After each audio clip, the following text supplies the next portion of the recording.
UCT is right in the beginning of an incredibly exciting and important and consequential journey to figure out what does innovation and entrepreneurship mean for this university and how we will embed it within the DNA of every faculty and every aspect of this university as we grow into the future. This comes in a context where, of course, the moment we're living in, as bombs are falling in the Middle East, and as we've seen, can I test? Okay, fixed, yes, thank you. This man's a genius, I think. Okay.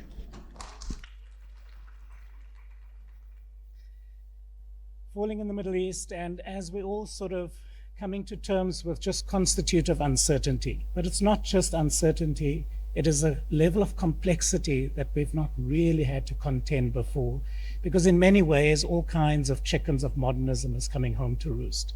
We've got the climate crisis, we've got extreme biodiversity depletion, we've got structural inequality in ways that we've never really witnessed to be as stubborn as it is. We've got digital acceleration in a context where AI is proliferating without any guardrails at the moment, because our governance systems are simply not able to keep up and frame these kinds of developments. And not unrelated to those trends, of course, we witness social polarization, which in turn is absolutely feeding a crumbling of legitimacy of political institutions. So we know in most democracies and semi-democracies that the level of trust in public authorities and states is at an all-time low. This is undoubtedly being accelerated by the demographic transition we're going through and the sensibilities of Gen Z, if you will, with regard to what they've inherited and what they are meant to fix as the leaders of the next generation. And it is in this context that, of course, as universities, it is our job to provide the evidence, the analysis, and the propositions about how to navigate these. But at this very moment, we are under siege, we are under threat. The very legitimacy of the scientific enterprise is under scrutiny and actively being undermined in many, many societies across the world. And it is within this context that it is really valuable to understand and learn from the leading research universities in the world. How are they navigating these headwinds? What are the ways within which they are reinventing the mission of the university within our societies that is increasingly globalized and culturally sharing all kinds of resonances across territory, geography, and all kinds of other reference points? So this is a very special evening because Oxford University has really sort of offered a whole series of innovations that are beginning to stack together as something really formidable as a reference point for how we can think differently about the role of the university. That's the focus of the keynote, and Prof. Moshabela will introduce our keynote speaker in a second. But we also have other illustrious leaders of other universities, Copenhagen, Cambridge University, and of course, UCT, that will reflect on how they are engaging with these questions through the prism of what Professor Tracey will present to us. So without any further ado, I want to introduce our Vice-Chancellor and ask him to formally welcome you to this convening, since it is named after him. It's his open lecture, and then we'll get the evening underway. Thank you, Vice-Chancellor.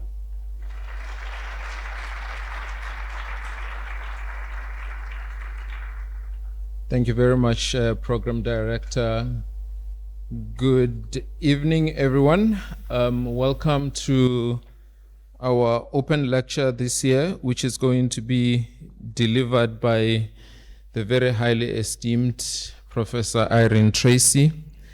I want to greet everyone and welcome all of you here, but I also want to ask you to indulge me in just welcoming a few guests that we have in the room.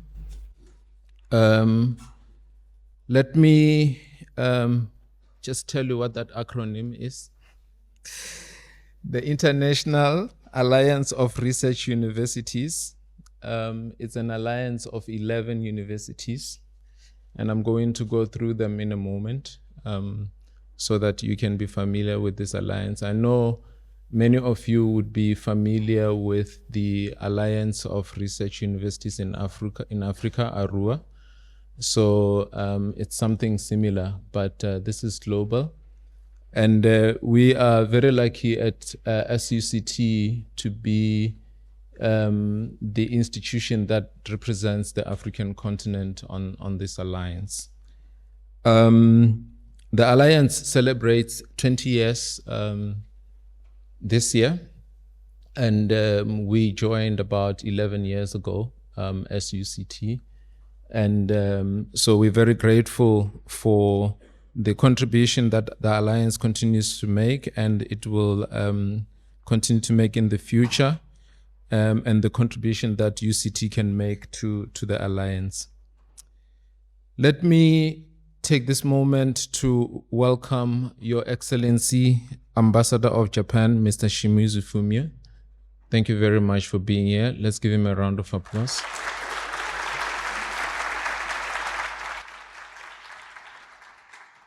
From the U.S. Consulate General Office here in Cape Town, allow me to welcome Mr. Stephen Vallen, the Deputy Public Affairs Officer. Thank you very much for being here.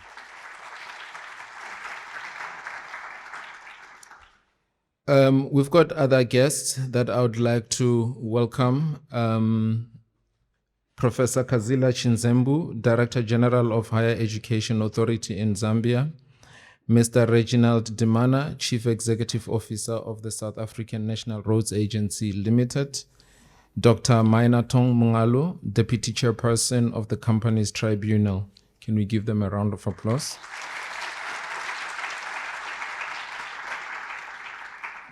There is a number of leaders who are present here, and university executive members and senior leaders who are here. I want to thank you very much for being here.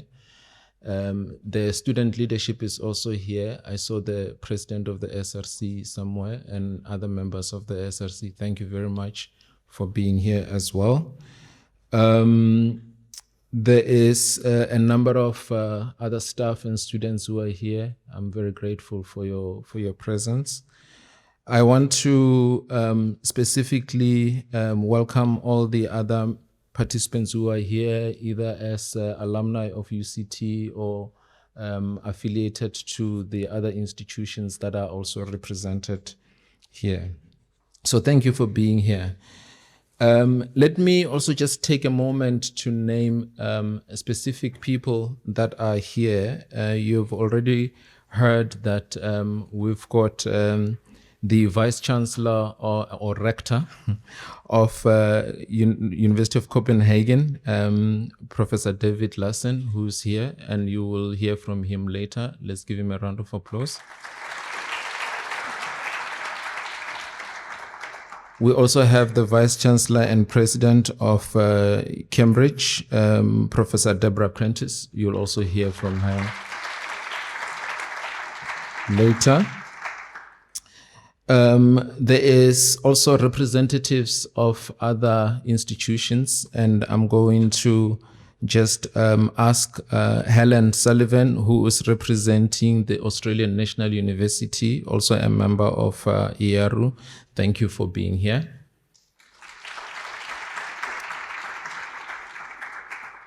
The National University of Singapore is represented by Professor Sao Kim. Thank you also for being here.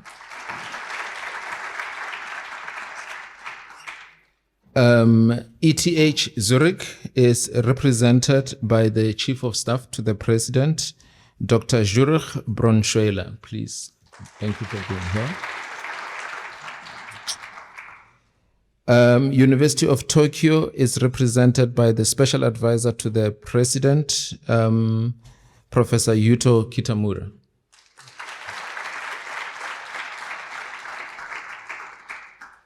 He also comes with a number of other colleagues who are present here. And I should mention that University of Tokyo is really playing an important role in terms of facilitating the participation of IARU and IARU member universities in the STS conference that takes place in Japan in October, which we participated in last year.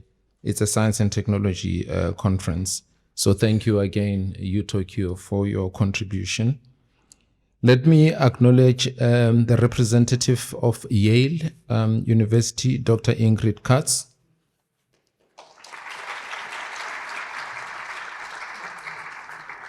Accompanied by Dr. Janet Yahud.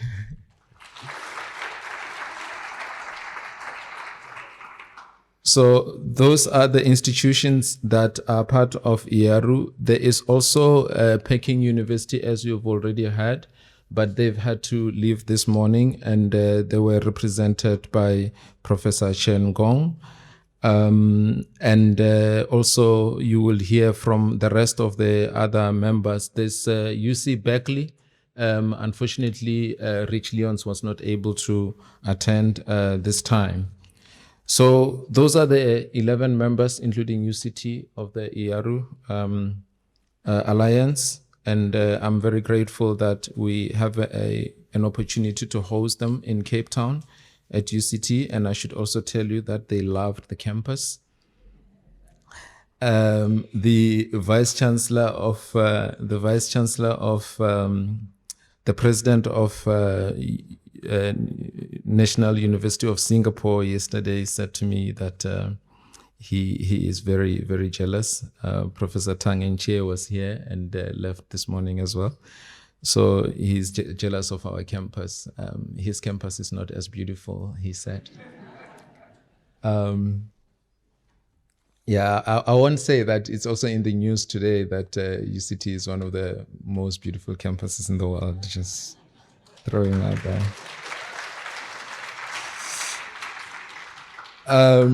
Okay, let me be serious for a moment. I do want to just take this moment to really, really thank the speaker and the panelists for agreeing to engage in this conversation.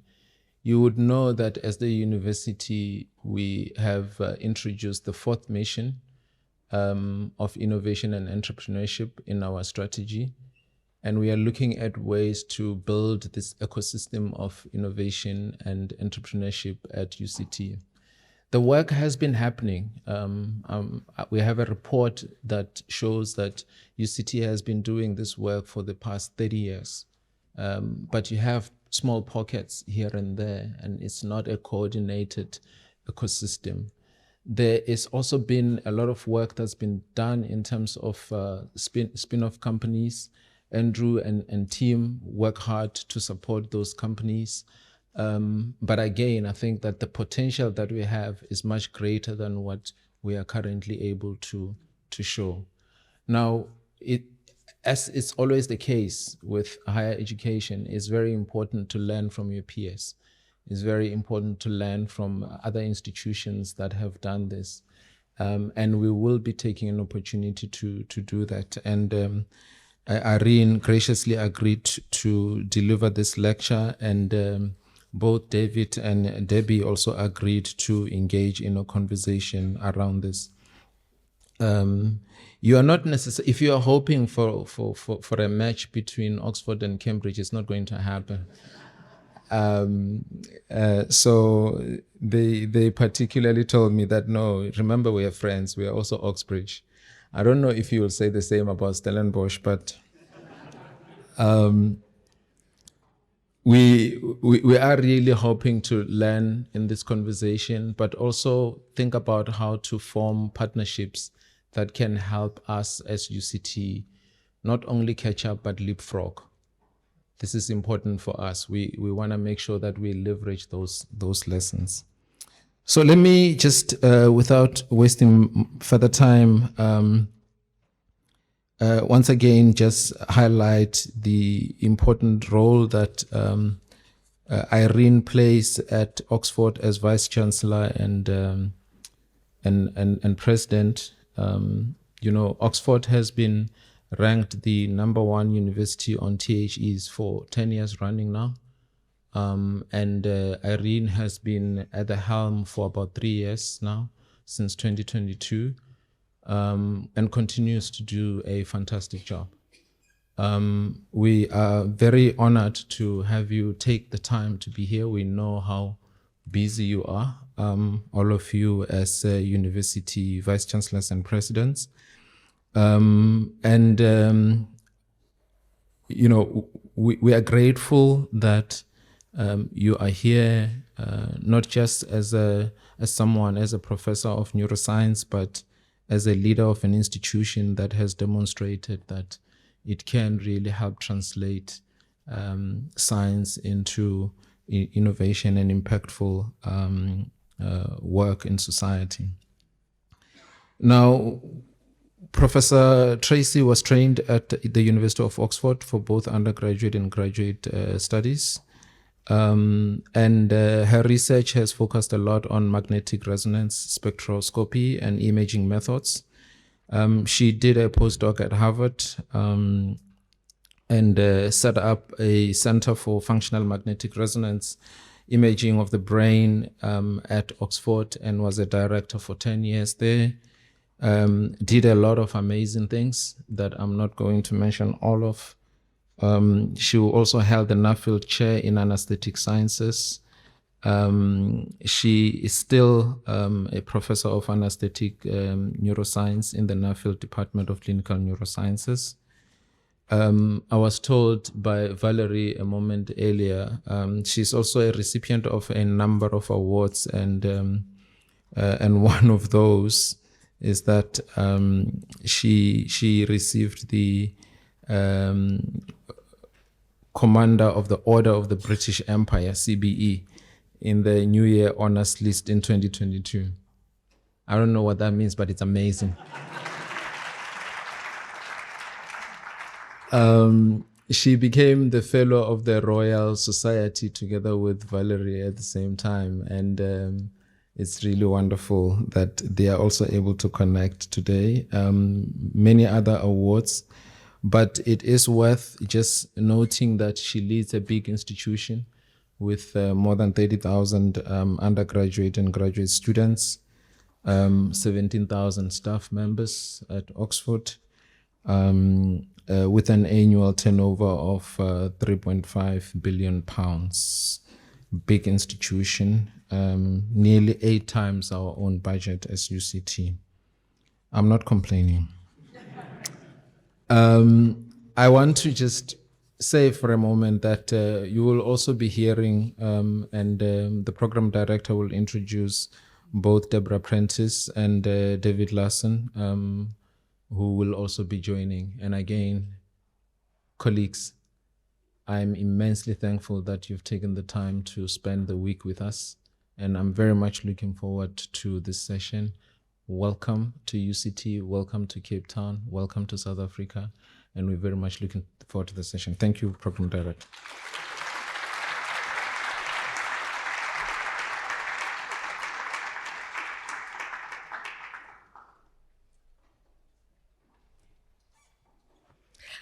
Well, Vice-Chancellor Mosa, distinguished guests, faculty, students, my fellow colleagues of IARU, it's really wonderful to be here, and it's particularly wonderful to be here as part of the IARU meeting, which is always one that I treasure. It's great to get together with peers, and it's amazing, despite how different we are in different countries and different cultures and backgrounds, there's so many points of commonality in what we deal with, both good and bad, in terms of running these wonderful institutions like your own. So it's been a real joy to be here. I'd like to give a shout out to Mosa's team, particularly Isha and Helene, who've been just instrumental and wonderful in organising seamlessly our journeys here. It's been a long time since I've been in Cape Town. I have many friends, one in the audience who I played tennis with about 37 years ago in Oxford, who's one of your professors here, Nicola Illing, so great to catch up with her last night.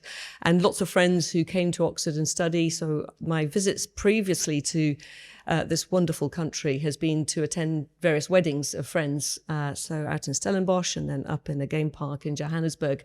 But I'm sorry to say it's been 20 years since I've been here. My youngest son came the other year on a rugby tour, and you thrashed his school, absolutely demolished them. And I think it was like your third or fourth teams at those schools were demolishing their first teams. So anyway, a few touch points that connect to me here, but thank you so much, Mosa.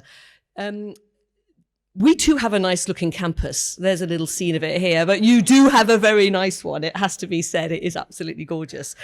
So kudos to that ranking. And whilst I think about rankings, this is going to be shamelessly quite bragging at the start about Oxford, just to say sort of where we're at. But frankly, you could put Cambridge in there, you could put Copenhagen, you could put any of these wonderful institutions that we're all part of, and it would be the same story. And I dare say we'd all find the right rankings to put us at the number one. So let's just get that out there. But this is going to be a very Oxford view about what we've been doing, particularly in this area of innovation. So it's not going to be about how it is to run, a university and other core aspects of Oxford. It's very specifically through the lens of our journey in innovation, with just some lessons learned and some thoughts about your journey. And I have to say, I'm very excited for you, because just in the brief interactions we've had about this already, it looks like you're just poised to really go on the exponential journey that we have been on. So I do hope that this is helpful for you. Of course, a lot of people look at Oxford and they look at Cambridge, and I'm sure Debbie has this, and, look, it's beautiful, it's big and it's old and it's classically built and it's stone walls. And it looks rigid. It looks like we never change. But actually, one of the things that's always kept me in Oxford, apart from 2 years at Harvard, is within these institutions, and I'm confident the same will be here, you're constantly, as academics, innovating, if you think about it. You're challenged by those new students coming to you every single year from a new generation who have different views about the world, and they challenge you as educators in terms of what they want to learn and what they expect from their careers. As researchers, you're constantly pushing against the frontiers of discovery to find that truth, and then to disseminate it through our teaching, and then curate it in our museums and libraries. And so we're always changing and innovating. It just doesn't look like that. But we don't frame it like that, I think, as academics. And I think that's been the problem for many universities as to why they haven't engaged with the innovation thing, because they sort of thought it wasn't what we do. And just to drive that message home a bit more, I often marvel when I meet with, say, some of my alumni who are running some of the great corporations of the world, and they marvel at how, they've been successful and these companies have been top of the game for 20, 30, 40 years, as if that's something absolutely extraordinary, and business schools study what their secret success is. And I'm thinking, hold on a minute, we've been around for 900 years, pretty much at the top of the game. And you wouldn't be doing that if you weren't innovating. And the same would be true for all of my colleagues here as well. So we are always changing, but we don't frame it. So the first thing to think about is how do you frame that contribution that we make in the world, which increasingly I speak of in Oxford as that research impact through innovation. It is the quickest vehicle to get your research to have impact. Of course, as a university, we're some of the few places left to do that absolute curiosity-led blue sky research, and long may that last, because if we don't do it, I don't know who else is going to do it. And we have to discover stuff. Otherwise, you don't have anything to translate, ultimately, to make the impact. And we're curious as human beings. We like to discover stuff about the world and ourselves. So that's really essential too. But impact through innovation from that research base is something that we're really good at. And we just need to frame a little bit more about that being something that's actually core to the DNA of what a research-intensive university is and can be. But timing is essential, and that's another key ingredient. You've got to have everybody, both within the institution, your local politicians, your planning officers, your investors, your other companies that might be anchor institutions. Everybody has to be ready as a collective to share the vision of what you know is possible. And the university will be the center point of that and the center of gravity for it. But you've really got to work actually quite hard, and I'll share some of the challenges we've had in that regard to get everybody on the same page if you're going to really realize this at scale. So where are we now? So our tech transfer office, first thing is you have a tech transfer office. We call it tech transfer because most of the original innovation was around tech. It was around physical sciences and medical sciences. We are putting a lot of emphasis, like many universities, that we're not just good at the life sciences and the physical sciences, although those have been the core areas upon which we've made the spin-outs, the licensing, the economic impact, health and wealth. But many of us are also what I call full-fat universities. We do social sciences, we do humanities, and there's an awful lot of innovation possibilities there, particularly in the creative industries and, with your design school and everything else. We mustn't forget. And in Britain, we always forget. We talk a lot about London and the financial markets. We talk a lot about our deep tech science and our life sciences. The truth is our creative industries generate more income for the country than anything else. But we don't tend to measure it and we don't talk about it enough. And so again, for many of us, whilst my focus will be a little bit on the life sciences and the physical sciences, we mustn't forget the humanities and the creative industries and the social sciences and the enormous opportunity they have for job creation and economic wealth. So our tech transfer office, which again, tech is the word that is commonly used because it was originally built in tech, but basically it's your in-house group of people to do your licensing, to go out and signpost where you might want to get some investment, to do a spin-out, get advice, build a company, etc. We set it out that we would build companies and we would license things, and we would try to do that in the context that addresses all of the 17 UN Sustainable Development Goals. So focus on health and climate, deep tech. Again, also including the social enterprise, the policy, the understanding of humans, because often if you've got a discovery, it's not automatic that you're going to be able to implement it out in society. And that's why you need to work with the social scientists and the humanities. So we have a clear focus right from the start that that's how we want to shape our innovation. And at the end of my talk, I'll come back to how that relates to equity and inclusive innovation. We've been really good. So again, I'm now just going to take some figures from some of the reports. We've been leading in the UK for spin-out creation for fourth year in a row from a couple of reports. We're the number one in Europe for spin-out success. Every £1 in Oxford delivers about £10. It's about £11.20. So it's an 11-fold increase in investment. That's really important for, again, the people in politics and the people in the Treasury to recognise about that huge differential. And we've got the highest number of tech unicorn founders across Europe. So you've also got huge numbers of alumni who were really good at this. And if they didn't do it when they were with you, they went and did it afterwards. Get them in, get them to help advise you, let them be the inspirational visionary leaders for your students and your faculty to guide you through this journey, because they will be out there and it's another way they really feel that they'd like to give back. You just got to ask. So again, that's another opportunity. Recent successes, we've got a lot of companies. I'll come back to sort of the growth of the companies, but let me just give you a couple of stories from the past 6 months alone. We've had 2 fantastic buyouts. It's a wonderful story. Oxford Ionics is a quantum computing company that was bought out in September for just over $1 billion. And Organox does fantastic liver transplant perfusion. So the liver doesn't know that it's not in the body, and it means that you've got a far higher success rate of liver transplantation surgery. Wonderful stories. Oxford Ionics is quite a quick company, quite quickly realised that.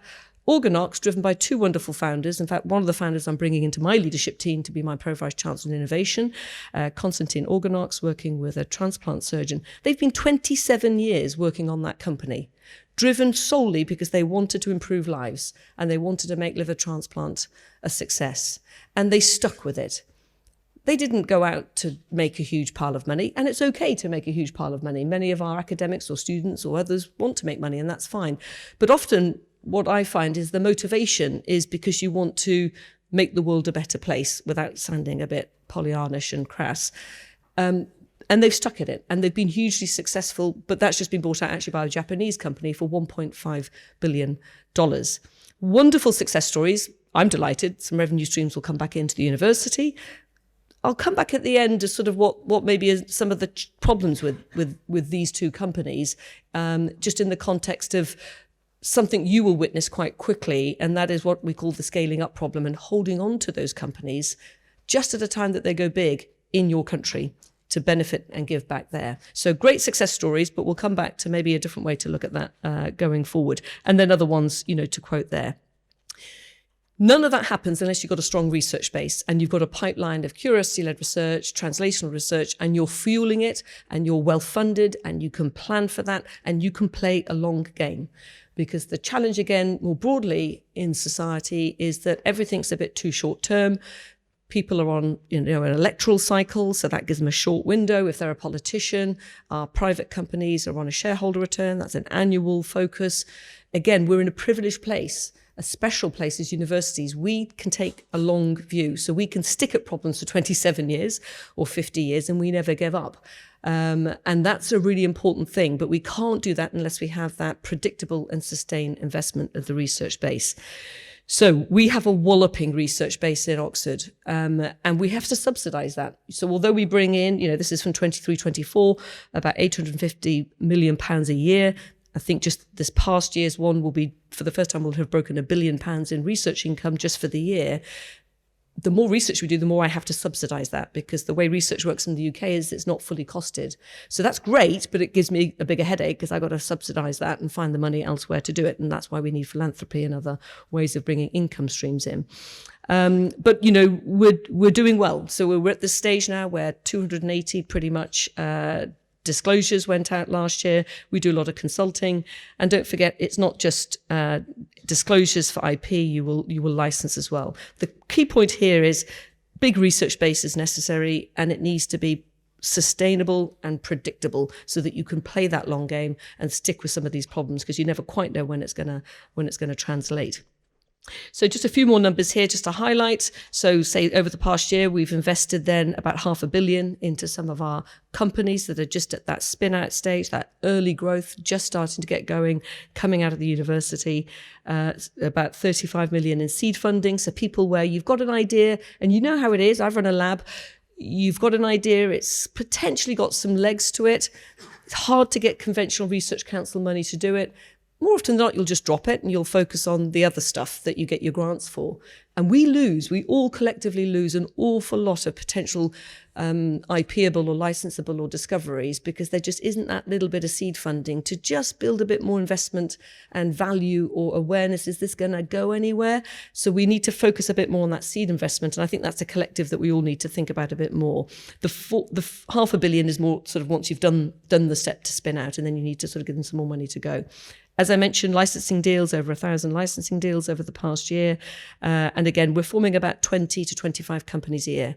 I could probably form 100 companies a year, but I don't have enough capital to do it. So that is an opportunity loss. And that's another way to frame, when you're in conversations with your paymasters and politicians, is just factor in what the opportunity cost is by not having some investment and all that is missing in terms of the IP. So in terms of, how Oxford contributes to the UK economy, we all do this now, and we get independent people to do analysis. This is actually quite old data, but it gives you a sense. If you look at all the things we do, the teaching, the contribution we make in terms of, again, other types of generation of wealth, it's about 17 billion per annum to the UK economy from one of your research-intensive universities. It is a lot. If we just look at the sort of research and knowledge exchange, which is specifically just looking at the slice of innovation and that 10 billion, and you drill down a bit, you'll see that it fuels, again, as I mentioned, so you've got the 11.2 pounds per pound invested, 54,000 full-time jobs supported in that type of activity. You've got a huge amount of, again, increase in opportunity. So it tends to lift in the whole region, economic wealth. Quite a lot of ours is going outside the region. So it's not just benefiting the locals. So about 40% of ours is benefiting other parts of the UK. So this is a net gain for broader economy.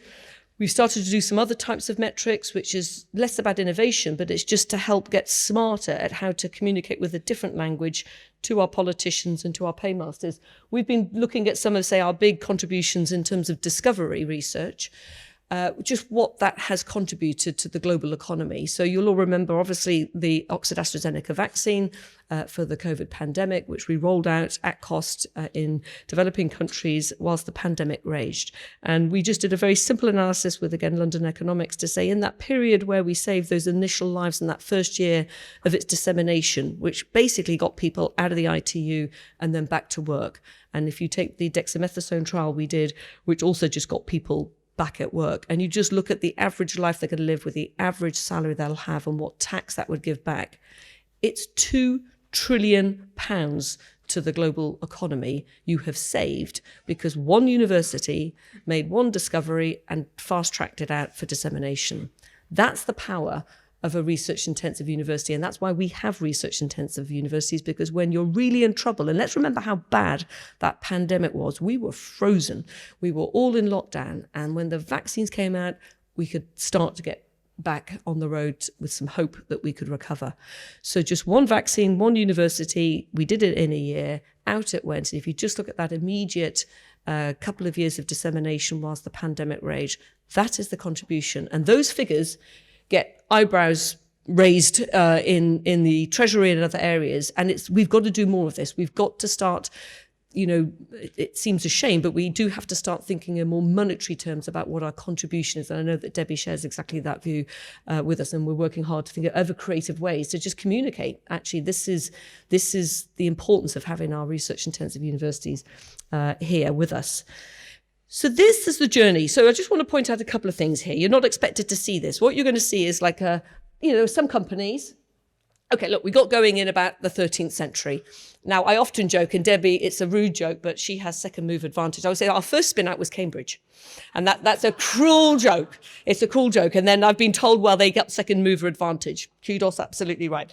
But then we spun out Oxford University Press. So that was spun out in 1596. So it's not like we weren't spinning out and doing other things. Let's go back to the 20th century. Oxford Instruments, which is the invention of superconducting magnets. It's the basis for all MRI machines.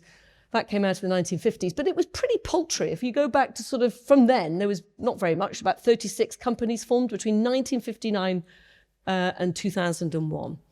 We just weren't doing it, right? And we were sort of trickling along and not doing very much. And then you can see at this point, there's an explosion and it just goes like that. And I earned my stripes in Oxford, and there were a couple of lecturers who were on the side running their own companies. And of course, as a young student, they were just like these superstars. We just thought they were so cool and so amazing, very inspiring. But there was like one in the whole medical school or two. And generally, they had to give up the job and go off and risk everything and do their spin out. It just wasn't easy for them to do it in an academic environment because of the rigidity of how we do tenure track and all these other things. And so it was, people would patent things and you'd put it in the drawer. I patented loads of stuff, sat in drawers, you do nothing with it because the hurdle to do anything with that was just too high. So what we did in the medical school, and I was part of the board, this decision at the time, I was then a bit more grown up, is we decided to create a fund from our alumni of about £500 million. And it's had various different names. It's now called Oxford Science Enterprises. And it was a fund that you could just literally write a one-pager and say, I've got this idea, it's been patented by the Tech Transfer Office, I need 50,000, 100,000, maybe 1 million, maybe 2 million, just to develop and see if it's got some further potential. And just by having that fund to make it easy, that happened. In 10 years, we developed 300 companies. It was the instrumental transformative moment.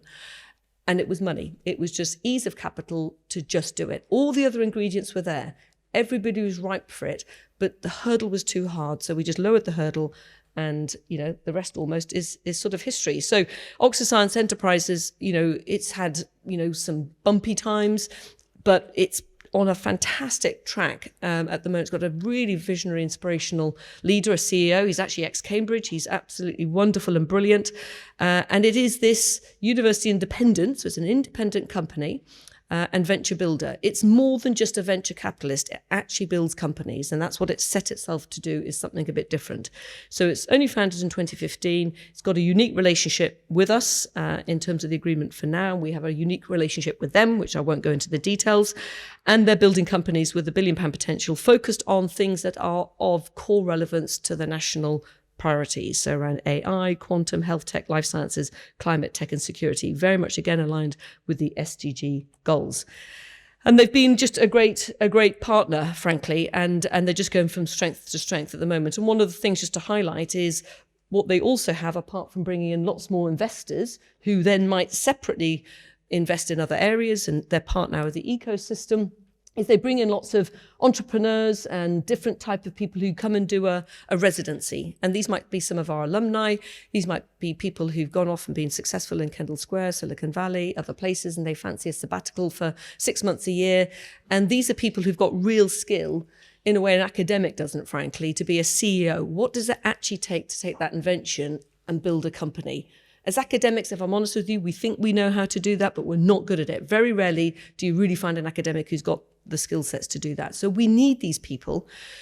And we need to have the humility as academics to know that we need them, and we need to have them in our ecosystem so they can help us build successful companies so that they last. And that's one of the things that they do, exceptionally well. So where has it got to in that 10 years? Well, 3 billion now investment by OSC and about 300 other co-investors. They've had 5 exits. They've got 125 companies through their portfolio. So Oxford Ionics was one of them. Organox didn't go through the OSC model. They did it with a different investor and a different model. And then they worked a lot with a Japanese company who then eventually bought them out. They're creating about a company a month, and they stick with that company. So they're very selective, but they build that company. They build around it all the ingredients you need, and they stick with them so that they're more likely to be successful.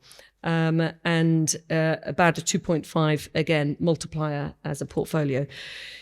The analysis that they've been doing recently, just looking at the portfolio of companies they've got coming through the pipeline and where they've got investors coming in, they reckon that by 2035, just the OSC portfolio of companies, which is just a small part of what Oxford could do if it had more capital, would be about 0.6% of the entire UK's GDP, which just tells you again what universities can do and offer if you get all the ingredients right. So it's now the largest investor of Spinouts. It's building £1 billion potential businesses. We like to think that it's building resilience for our country, where we're still working out what Britain is post-Brexit and how do we sit as an isolated country, not in Europe, and what our identity is, and etc. So it's really important that our universities help build economic growth in the country and new jobs, let alone the challenge that AI will present in terms of jobs. It's really important for us to come up with the new jobs of the future for our students and our school children. So again, we're helping with that resilience. It's now the world's biggest university venture builder. And again, after 10 years, it's just doing fantastically well. They have, what they've also predicted, again, looking at this and looking at what's going on in Cambridge, which is, just super exciting and just been always a powerhouse of innovation, is that the most likely thing is probably between some of the big research universities of Cambridge or Oxford or London. That's where you're going to get your first £1 trillion company in the UK. It will come from the university sector. And once we have that, that's a real visible role model for everybody else. It sort of breaks the glass ceiling in the UK that we can build companies, we can hold on to them, and we can build them at that scale, and they can contribute back. So again, their priority is very much around spin-outs. We have the tech transfer officers more for licensing. Why are they focusing on that and focusing on this venture builder? Because they're basically getting a much better performance. So they're, rather than startups, anybody can create a startup. And that's what happens in many of the other institutions that have been at this longer. Students are doing startups all the time. They start, they fail, they start, they fail. What you really want is something to start up and then succeed and still be there. And so the strategy we've had is to be quite selective and to make sure that you really build that company for success. It's good to have the entrepreneurial spirit and base and to get people used to failure, and that failure is not failure. It's just a learning moment, or it's just not yet. And so we do need to create that culture where people are more comfortable with having startups and learning and moving. But whilst we're at this point in our journey, it's essential we feel, and that's been part of our strategy, is in parallel to sort of getting that entrepreneurial spirit, which I'll speak about in a minute, we need to show that we can actually really successfully pick the winners and then look after them and then get them to grow. And that's been the focus on the spin-outs, certainly for them. So, and of course, it brings income streams right back into us and departments. And we're a very devolved structure in Oxford. So all those income streams in a sort of percentage way go back out into the departments. So everybody's feeling the benefit of having put some investment in, given a bit of lab space for that startup just whilst it was getting going, making sure the academic maybe has a bit of time out to go and run the company for, part-time, 20%, 50%, maybe take 3 years out. That small level of flexibility, backfilling the teaching, it's a pain, it's difficult, but you got to do all that, and you've got to be a lot more willing to be a bit more flexible about the structure and the model if you want to hold on to the great talent that really increasingly, as I see in the younger academics, that's the career they want. And if we want to have academia be attractive, we have to get our heads around as leaders, what is it that's the barriers to make it attractive? And we've got to make the jobs more interesting and more profitable for them, because it's really tough to, survive on an academic salary, increasingly in places that are very expensive to live. So we have to think about other ways to make it a bit more palatable. So just going back to the sort of parallel stuff of how do you sort of get the entrepreneurial spirit going right at the start of that pipeline of students, we've been doing a range of different things over the years. And again, this will be true for all the IARA universities here. We have this thing called Inspire. It's an entrepreneurship hub where students, researchers, staff, alumni, everybody's welcome to come in, get some mentoring, get some training, connect with these entrepreneurs and residents, get maybe a little bit of seed funding, connect up with our business school and have a go. And every year we have a big celebration and then we get prizes out, and some of them go on and then become the startups. Some of them, turn over, they have another go, but you're creating a culture.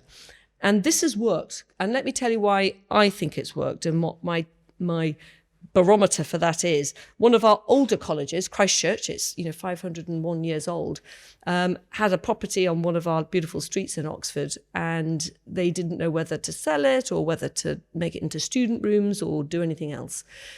But what they decided to do a couple of years ago was to say, actually, we'd like to give it over for the university and us to use as an entrepreneurship hub, so that some of our amazing alumni, one of whom is like Mike Moritz, as the founder of Sequoia Capital, can come over and be inspiring for our students. And they can go there as a hub and meet with interesting people, have seminars.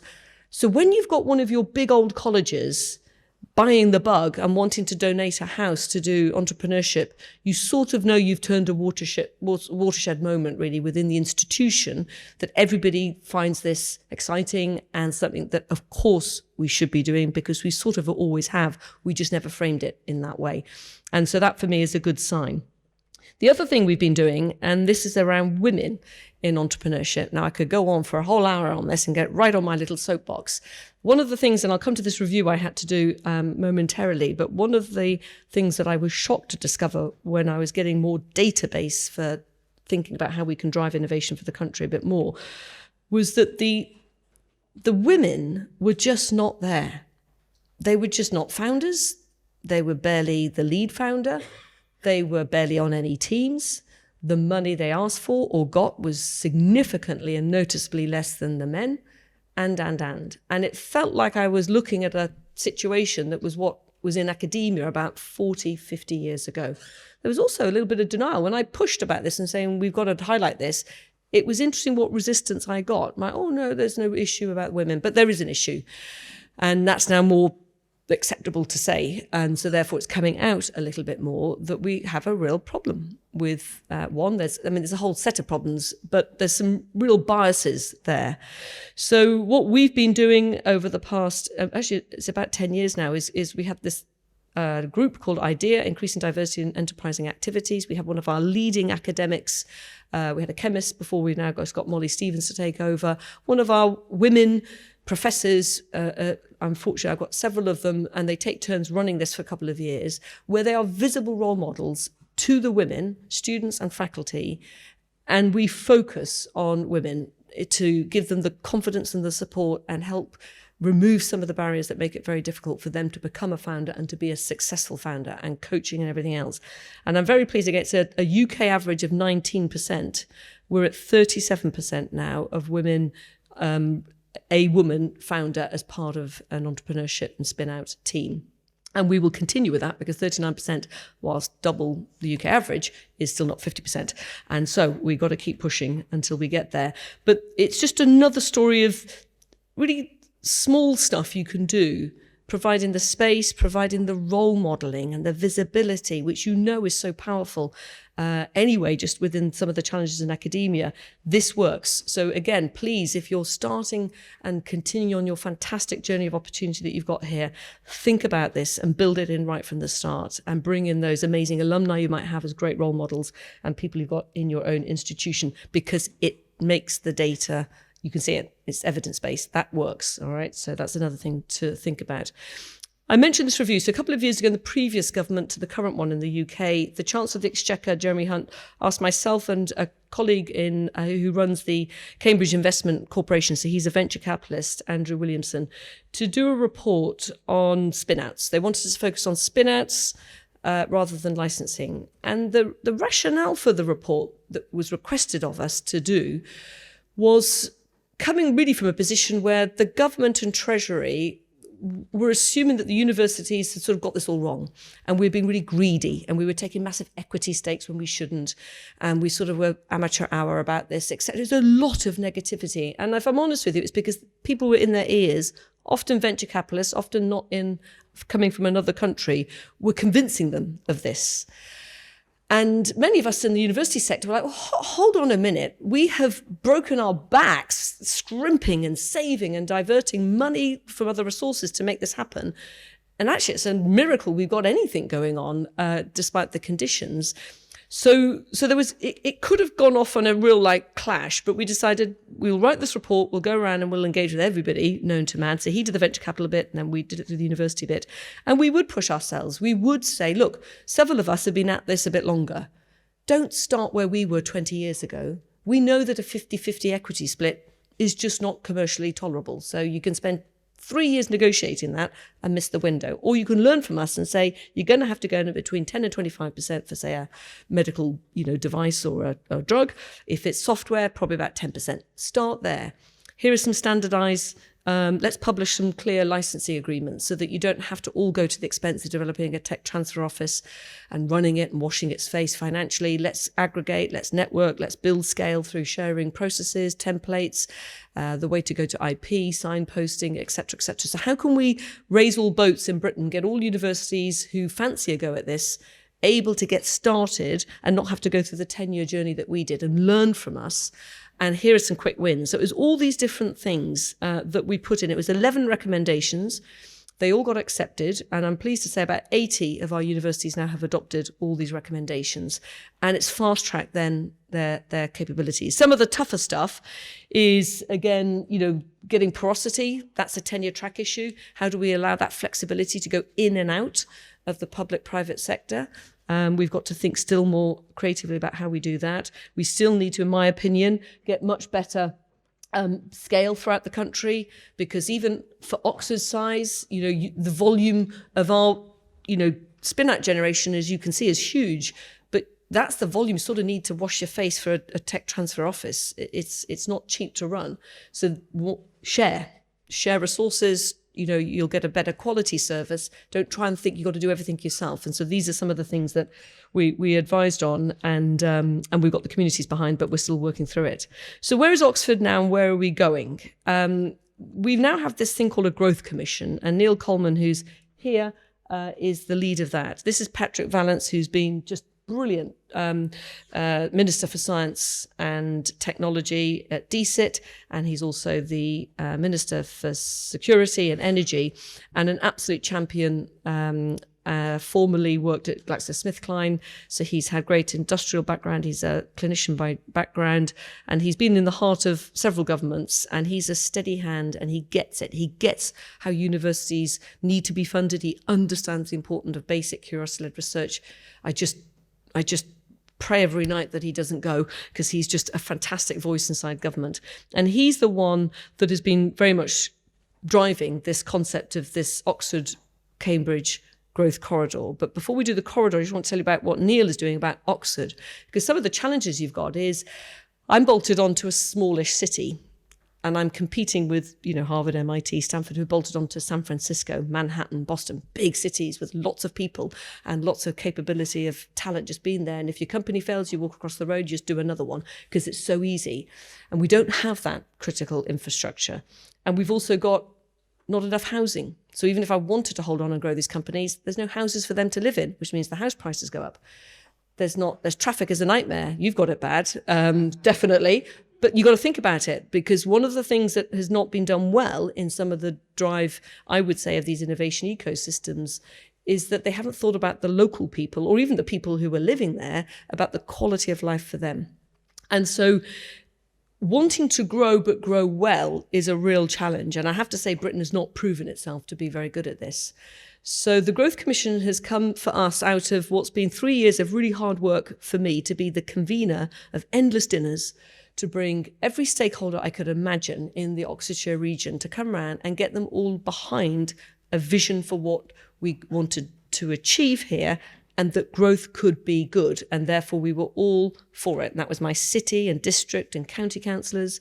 It was some of our anchor institutions. We have big national labs, and normally everybody's vying for the money. And we had to get ourselves together and agree we could do something extraordinary here, and we can resolve a lot of these infrastructure problems like the water and the sewage and the housing and the railway lines and the traffic and the new schools and everything else that's going to have to support that growth. But we've all got to agree that growth is good. And honestly, it's taken 3 years, but we got there. And the reward is we got a growth commission, and that now is coming in and really unlocking very much at a city and county council level some of the things that's not in my pipeline. So I'm doing my bit, getting all the entrepreneurship going, finding the money, growing the companies, getting the inventions, et cetera, et cetera. The next bit of the pipeline is how am I going to grow those companies and hold on to them so that they can be jobs for the school kids, they can be jobs for our students, but they can be jobs that we create that mean that people don't feel that they can't get to work because the traffic's awful, they can't get their kid in the local school because there's not enough schools, the house prices are too unaffordable, so they can't even live in the region, and all these things that put people off. How can we do it differently and well? And that's what he's helping us with. What Patrick is doing is driving, and this is something that Debbie and I are really thrilled about because we naturally, we're really keen to collaborate more. I mean, we always, tease each other about the competition, and we definitely compete about the rowing, but they're too good and they keep beating us at the minute. But generally, there's a lot of collaborations obviously between us. But the odd thing is, Cambridge is actually really difficult to get to. And it's difficult for Cambridge people to get to Oxford. You have to sort of go via London. It's a sort of 2.5 hour thing. So psychologically, it's a bit distant. So this idea has been cooking for ages that wouldn't it be great if we could have a railway line that would just very quickly have a sort of sub-hour ability to connect up the two cities and almost complete what's called the Golden Triangle, which is Oxford, Cambridge, London. We have railway lines between London and Cambridge and London and Oxford, but there isn't one between the two. So physically complete it. So that's one of the goals, but that's going to be down the road. The other goal, more short term, is just the things we could do in that whole corridor, because there's some really interesting other universities there that do things that are, again, adjacent to us, particularly around defence, robotics, manufacturing. There's a huge opportunity to develop homes, so there's places that we can, again, house people to have wonderful lives and grow families and all that they want to do whilst working in some of these innovation ecosystems that we're developing.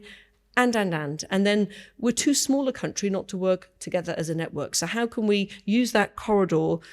And frankly, for a government that, normally is very mindful about putting resources in parts of the country that have not had investment and that need economic need, it was bold of them to say, we're going to basically give a load of money to this corridor between Oxford and Cambridge, because frankly, those are our two big brand assets and we must sweat them.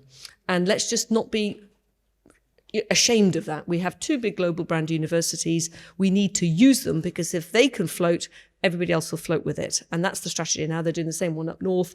And of course, we're working and building networks as well. So we're super excited about this. Who knows how long that railway line will come?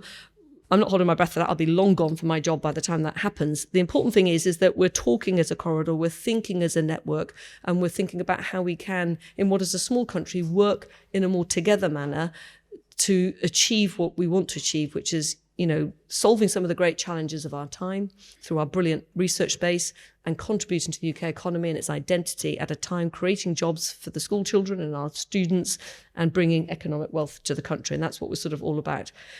But the challenges are there. And so I go back to that I go back to Organox, and I go back to Oxford Ionics. Wonderful examples, $1 billion, $1.5 billion. So two of our biggest buyouts. But one's gone to America and one's gone to Japan. I'm not criticizing that. That happens, and we've had other examples of that. Interestingly, all the R&D is staying in Oxford, right? So all the new R&D is going to stay there, but all the job creation, all the tax benefits is going to two other countries, having been born from a public university. And they have to, because that's where their market share is, that's where they can grow quickly, that's where they can realize their ambition. So we're not going to stop that. We need to make ourselves as attractive to stay.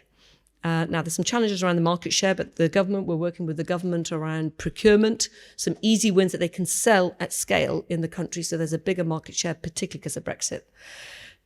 Capital and more investment, just got to incentivize wealth. So we've got to get our heads around that, again, there's an interesting psychology in Britain about It's okay, footballers are fantastically wealthy, but, God forbid anybody else is. There's a wealth issue that we need to get our heads around, that we have to incentivize these people who've got wealth to come in. And we're going to probably have to incentivize them in ways that might be perceived as unpalatable in terms of tax breaks and other things. But they've got choices. So we've got to all accept, again, a different view about wealth. We've got to sort out the infrastructure. So again, think about this right at the start. It's the housing, it's the water, it's the sewage, it's the traffic, it's the schools, it's the hospitals. You've got to make it that everybody can benefit from it. Regulation, I don't know how it is here, but oh my goodness, that's one of the big reasons people go. They can't wait 3 years and be told that their planning is not approved. You're dead as a company. You need to go. You need to be building up from 200 people to 500 people in 6 months flat. You cannot be hanging around waiting for, all sorts of good-willing people in the planning departments who care about trees and heritage and things. And we all need to care about that. But we've become very, very, very heavily over-regulated, and it's just interminably slow, and it's killing us and suffocating us. So we've got to sort that out as well. And then you need talent. Who are these people that are going to grow these companies?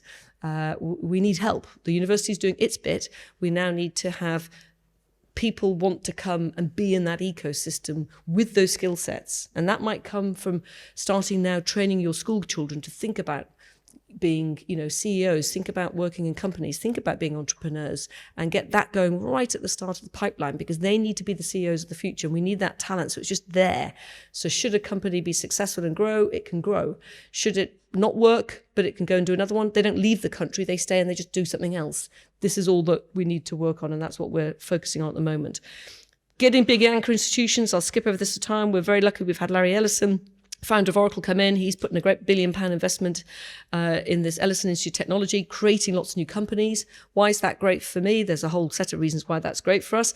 But 7,000 amazing people are coming into our ecosystem, and he's going to generate companies with them, and hopefully they'll all stay roughly around. That's talent. That's investment. That's good. Other companies like Siemens Healthcare, Moderna, again, getting anchor institutions in brings talent, and it creates a buzz. And it means that you're more likely to get stickiness, and people will say. So that's another thing in parallel you've got to think about. And if you've got these amazing companies, which you will have in Cape Town, they've got to start really feeling that they're part of this ambition that you have as well, and get them on the journey with you, and get them, feeling responsible, that they have to play their part as well in helping create this, this opportunity there for you. We're doing collaborations. Again, Cambridge has one with Manchester. We have one with Birmingham, and now we just did one with Liverpool. I don't care where the companies go. They don't have to stay in Oxford. I'm happy for them to go anywhere. But I would like some of my companies to stay in the UK, because I see the need for the country at this point in time. And obviously I'm a Brit, so I care about Britain. I'm born and bred in Oxford. I'm town and gown, so I do care about helping the region, because we have some of the biggest health disparities in the country in Oxford, and we have some of the worst performing schools in Oxford. So I have a real focus on being a better civic university and helping our local environment. But where we can work with other cities. Liverpool, it's a mayoral authority, so it works very differently to Oxford. One, it's a big city. I have a personal thing. My parents are Liverpudlian, born and bred, and 5 generations of my family. I was born in Oxford, but all my siblings are born in Liverpool, so it's a personal connection as well. I know, though, from that, just what an amazing city it is, with talent, bright, highly educated, ambitious, very international looking as a city. And it's a mayoral authority, and the mayor there's unbelievable. He's made it a free port. So he's just unilaterally said, we're going to be a free port, tax-free, very incentivizing them for companies to go and place themselves there. And he's doing all sorts of interesting things, looking at data and moving the traffic around so that there's no traffic queues. So again, other things that we're doing. Last few slides then is just sort of what we launched last autumn, which was the culmination of this 3 years of dinner parties I was hosting and convening everybody and getting all the stakeholders on the same page. And having shared that vision, we really were keen to emphasize that we wanted to do this. We've got all the ambition for the innovation, and we can do all the growth, and we can make all that economic benefits, but we really care about the equity bit and the inclusive bit. So we call it Equinox. It's sort of earning its stripes as a name, Equitable Innovation Oxford. And the equitable word works many ways. Actually, it's interesting for some of the venture capitalists and private sector, they think we're talking about equity. That's great. Tick for them. Actually, what we're talking about is equity across subject areas. This isn't just life sciences and deep tech. This is humanities, creative arts, and social sciences. It's equitable for everybody, because if the people of the city And many of the university people are town people too. Our students come and go, but we all live and die in our cities that we're academics. So we've got to get over this town and gown divide a little bit. But we've got to make sure that people feel at an emotional level, not just told with data that this is good for you, that they really feel that this has been good for them and they can see the benefit of it. So, we might not get it right. We'll make mistakes, but we're going to have a go at trying to build an equitable innovation ecosystem where it's okay to shed loads of money too, but we're going to not leave people behind as we do it if we can. And that's, again, sort of really taking a focus around the housing prices and all that good stuff. So this is sort of its purpose. This is its mission. We have different strands and different themes. We've got different people in charge of looking after the communities for the inclusive bit, corporates, investors, bringing in more investors, developers to make sure we build nice places that people actually want to live. And we've been driving that for the past half a year. And we had a really successful launch. It's about 80 now of our big stakeholders, and this is people from Blenheim Palace Estate, some of the national labs that sit outside of Oxford, city and county councillors, other investors, different property developers, all signed up to the pledge of wanting to do this, and we're expanding that stakeholder group as we go forward. So these are the different priorities. We're just at the start of this. We just had our council meeting on Monday, and I thought I'd just share that with you just to sort of emphasise that this never ends. You're always innovating. You're always on a journey. And whilst it's been a great success story, we don't want to rest there because we haven't for 900 years, and we want to keep on challenging ourselves and pushing ourselves forward. So this is what we've set as our goals for 2035. I step out of my role in 2030. My aim is that I get this such a momentum that there'll be no going back, and we'll be on this trajectory that my successor hopefully will share and continue with, but it'll just have a life force of its own. So we've been very mindful in Equinox that whilst we've been the convener, and I've put $500,000 towards developing all this and all the stakeholder engagements and the branding and everything else, and getting people to come in and think about how they're going to impact the community and etc. That it is owned by us all. So I've been very comfortable to be the convener and the driver, but very, very vocal about how we need to, as a university, step out from running it. We'll run it for a bit, but this has to be shared. Otherwise, it's not going to have that sense of ownership.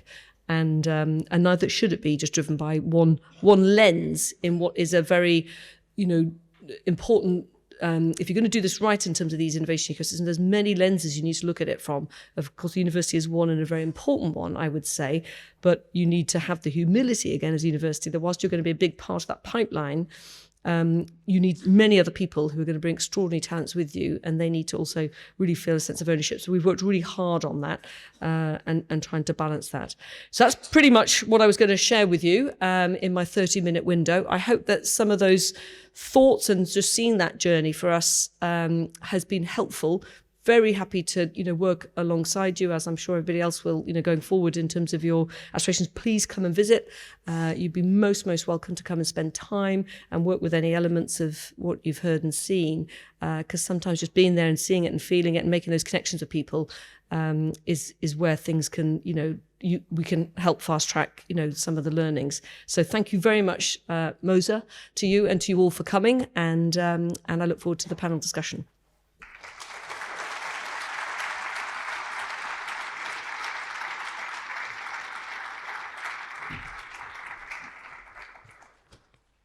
Thank you so much.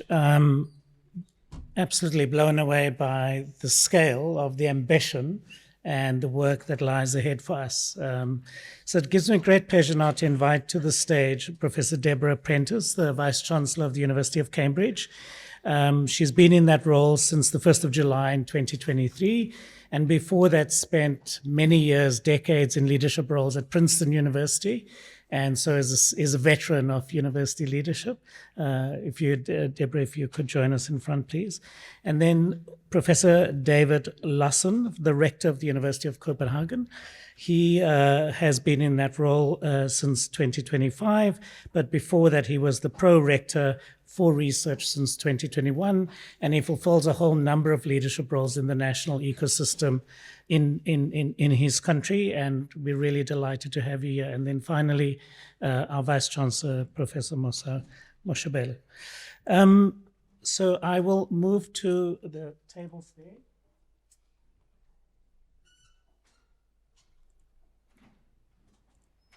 So, David, I thought it would be good to start with you, just a completely different context. And I guess the question is, given what we've just heard, what are the resonances in your context, and what are some of the specificities of your environment that is worth highlighting to our South African audience? Thank you very much, and thank you for the invitation. So I think we're closer to UCT than to Oxford in that sense. So even though we have 500 years, we're certainly not at the level of Oxford and Cambridge in terms of driving innovation. So right now we have, for the first time, innovation as part of our university strategy, as you do. And that means that I spend a lot of my time basically trying to, if you think about it, unscrew the bulb of many of my professors and screw on a new bulb, right? So the mindset, the culture about innovation is really important. And it's typically what I actually do when we have these discussions in Copenhagen is that I point to these two. I point to Harvard, I point to Stanford, because there's an idea in Copenhagen that if you do innovation, it somehow takes effort away from research. So it's either or. And then I say to them, okay, who are the best innovative universities in the world? Well, that's Cambridge, Oxford, Harvard, Stanford, MIT, whatnot. And then they're like, oh, but they're also the best research universities. Yes, they are. So I think trying to drive home that point that it's actually the great innovation is built from great research, and research is, or innovation is just another form of research dissemination. And this is where, in a way, journals are a quality assurance system. Yes, it's great research, but I mean, it's nothing more than that in a sense. You need to build on that and to make it work. And here, innovation is the perfectly right way to do it. If I may just give you one anecdote, which shows, which is interesting because it's funny because it's so uncoordinated. So the great success of the Danish economy for the past 10 years, you may have heard about it. It's called Novo Nordisk. They produce diabetes medicine, but also Wegovy and Ozempic, the new weight loss champions. And this was actually built, they now, Novo Nordisk alone, pay 20% of all corporate tax in Denmark. So they are, our GDP goes up and down with them, literally. And I'm on the board of Statistics Denmark, so I know. But how did this come about? It came about because a professor got a small pot of money in 1985, a professor at the University of Copenhagen, and he found a new hormone, GLP-1. And back at that time, there was no tech transfer office. There was nothing. There was what was called the professor's privilege. A professor could do what he or she wanted with something. And he had a lunch with someone from Novo Nordisk, and he gave them the patent. And that's it. And in a way, it's important for me to tell that story because if that had been the university and the tech transfer office of the time, this would have died, okay? And we haven't seen directly $1 or £1 return on this, but what we have seen is that we are increasingly recognized as the university that made this possible. In terms of jobs, in terms of value creation, in terms of tax revenue. And that, to me, also in the position that we are now, I think it's less important for us to earn money off something. It's important for us to get out of the way of our researchers so they can push this. And then if 20 years on we're making money off this, that's great. But right now, it's being recognized as, it's part of the social contract, being recognized as someone who does something for society, and we don't, not just publish research papers. Thank you. I suspect this question of culture change and how we sort of get into the innards of the university to achieve that is something that Mosa will probably pick up, but is certainly an issue that we're wrestling with at the University of Cape Town. But Deborah, I'm so curious of what your perspective is, sitting on the other end of this envisaged corridor. Maybe what are some of the big issues that you are facing and tackling? Yeah, yes, I'm on. Irene has really, at this point in our development, Oxford and Cambridge have common cause on this. We have very different tracks getting here. So Cambridge's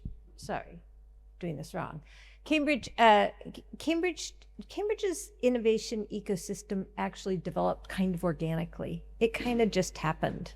And I think it just happened, over decades it happened. Because we had a lot of scientists and engineers. We had a huge number of postdocs and postgraduate students. We paid them very little. We gave them a huge amount of freedom. And there were facilities there.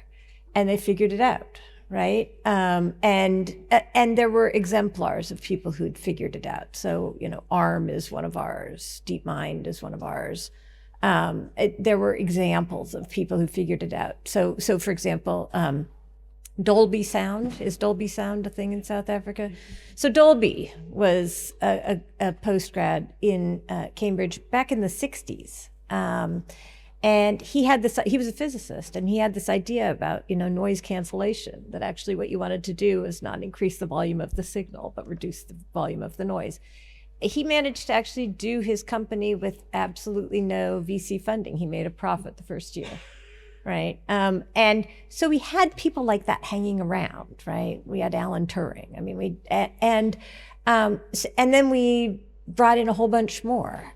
So it is the talent. Now, at some point, the world became more competitive, and you couldn't just do this off the side of your desk. And at some point, we needed an intellectual property policy. We ended up creating one that was incredibly generous to professors, because in fact we already had a group that was lobbying for that.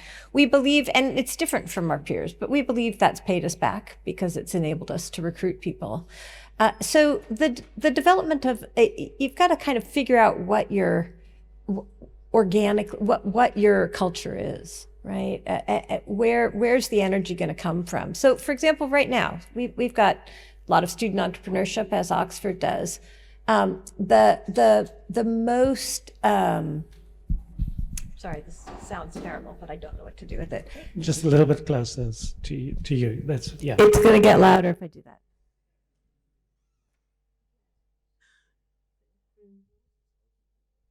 Sorry.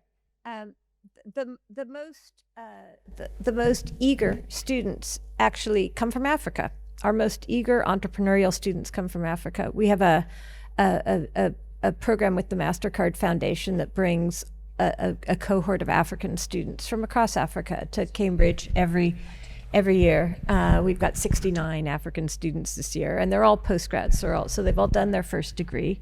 Thank you. Thank you. They've all done their first degree. They come to Cambridge usually just for a year to start.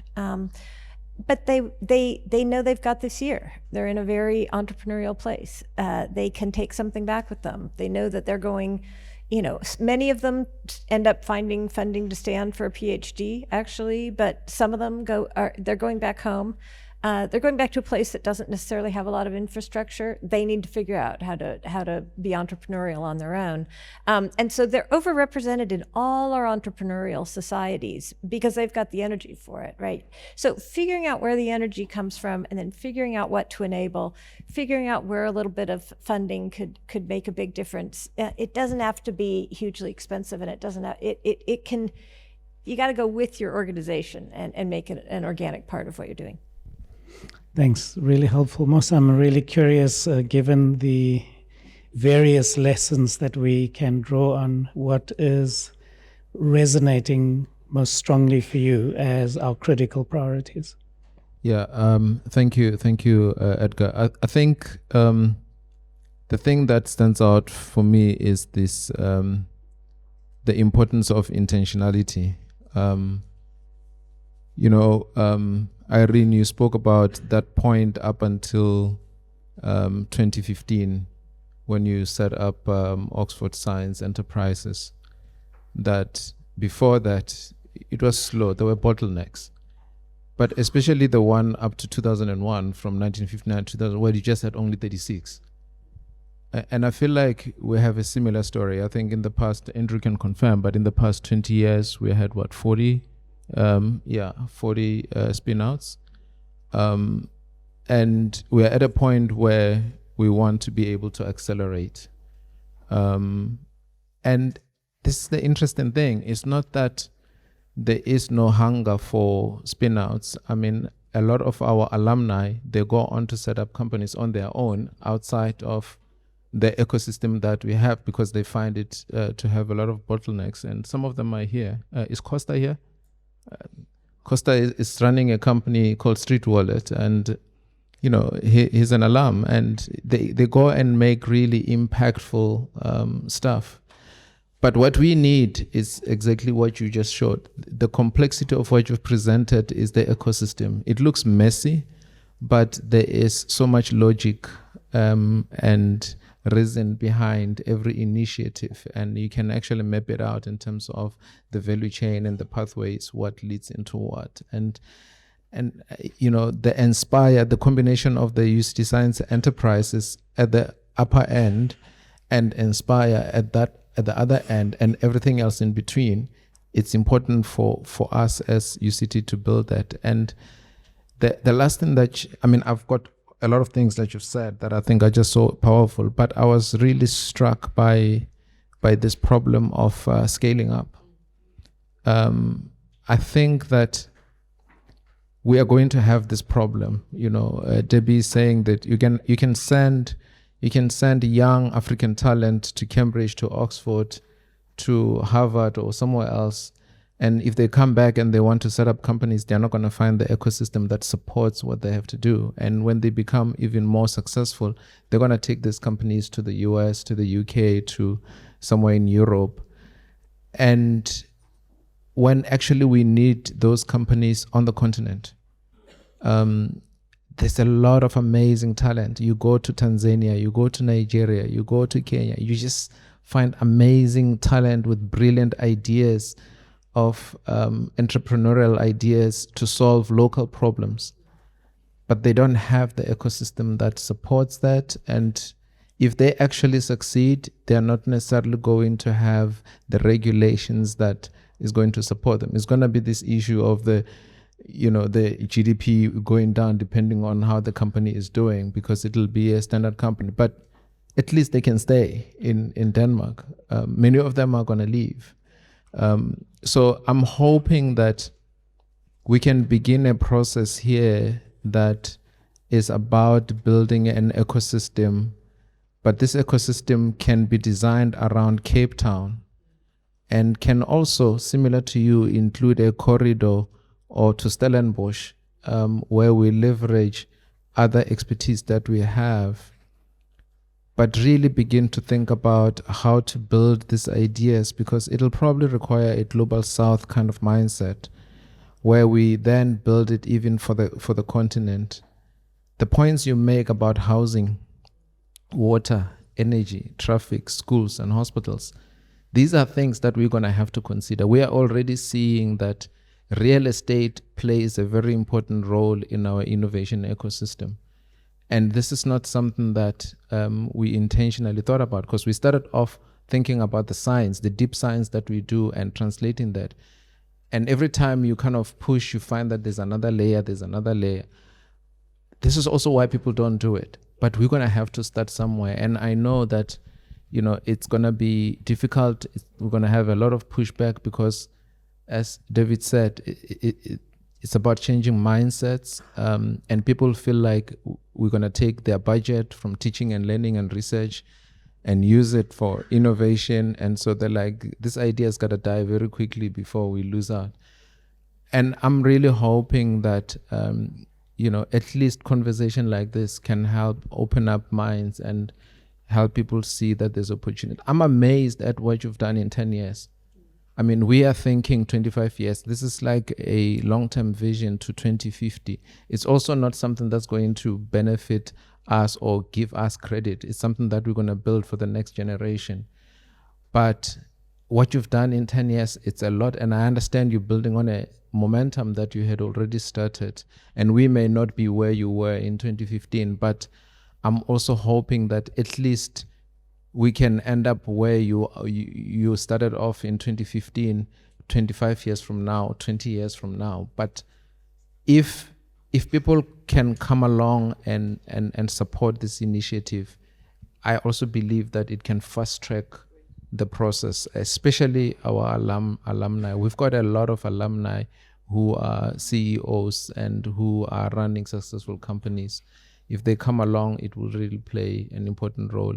I agree that it's not so much about, I know that there is interest in that third stream income to the university, but your point is, it's exactly it, that we don't have to be greedy about it. We need to be enabling so that we can generate more socioeconomic growth and more contribution to the GDP, more contribution to employment, and also be able to learn how to do this and do it well so that we can see the impact of the work that you do, the research that we do translate into impact in society.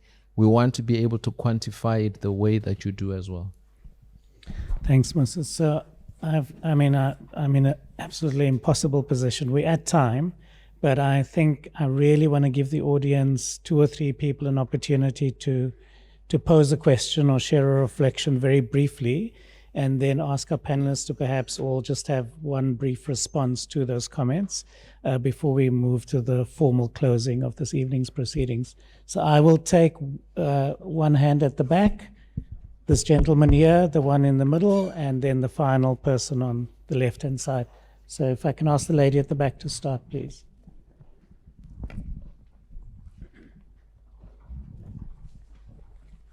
If you don't mind just very briefly introducing yourself and posing your question or making your comment. Thanks. Good evening. Thank you so much to Professor Tracey for her lecture, and thank you to Professor Mosa for organizing such a space where we as students can engage with such an esteemed panel.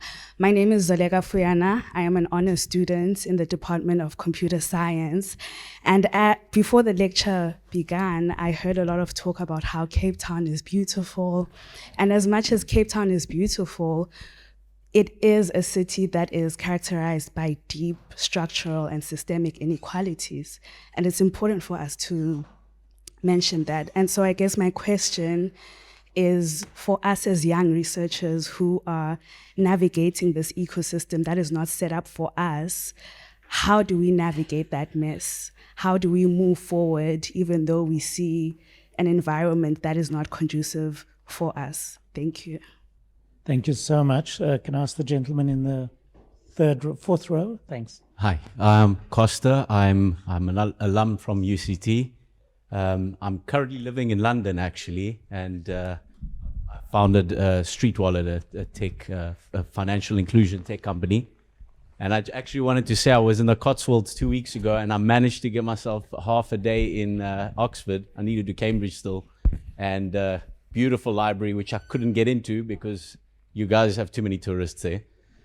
But I do have a question around the entrepreneurial mindset and how do you train that? Because a lot of people have come to me since things have progressed in my startup and asked, how do you do this?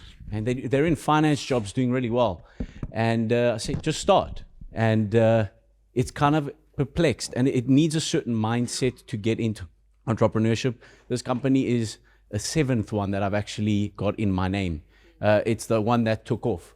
And you need a certain mind to get to number 7. And I think, especially at the top universities, you come out with a £150,000 salary straight out of uni. It's a big opportunity cost. How do you get these students, young people, to dive into in a world where you raise 200,000 and you have to take a 50K salary in the UK? Just a thought around how you foster that. Thanks, Costa. Very helpful. And just I read yesterday that the founder of Plato Coffee, that's his 8th company. The other 7 all failed before he succeeded. So yeah, seems like a pattern. There was a gentleman in the middle with a glass. Yeah, thanks. Sorry, can someone just get a microphone, team? Thank you.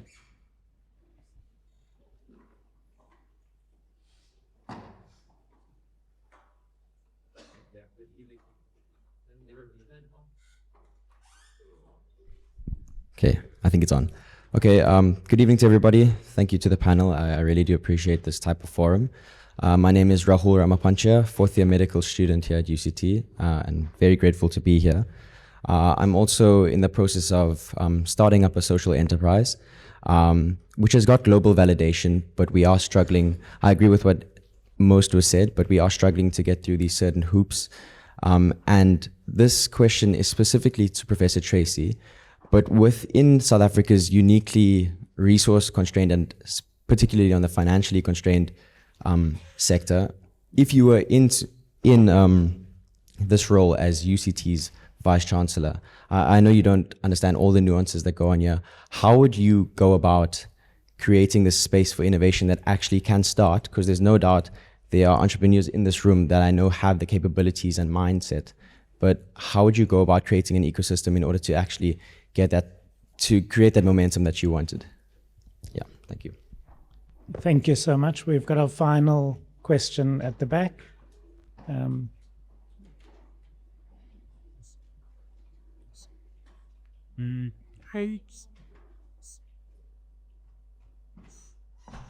Hi, evening everyone. Thank you so much to the panel. It's been absolutely amazing to hear all your stories and the journey that your university has gone through. I am Associate Professor Irene Tracey. I am also a co-founder, CEO of a startup company from UCT. I'm also the director of a research center called Health Through Physical Activity, Lifestyle and Sports. We rank top 10 in the world in global sports science. And so I wear these 2 hats. I have to have this entrepreneurial hat, and I also have this director hat where our research center, the work that we do is really on the ground. Our main aim is impact. And I struggle. I've got 2 parts to my question, which kind of leads into 2 of those other questions.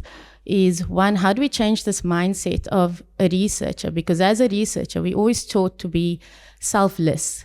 We always taught to be looking at the whole and the impact of our work. And now we have to turn into an entrepreneur, and it's about business models and it's about profit. And so how did you change that mindset within your universities and within the researchers? And then also, I think it's definitely going to help by having that mindset for students coming up through the process. The second part of my question is, what has your approach been to working with social enterprises? Because some of the innovations that we come up with in our research has really quick fixes on the ground that doesn't maybe need startup companies, but might need partnerships with those enterprises that are well established in the communities and have trust in those communities. How do we fast track and how we build a relationship where IP is protected or licensing is available? I'm struggling with those 2 mindsets at the moment, with these 2 hats that I'm wearing.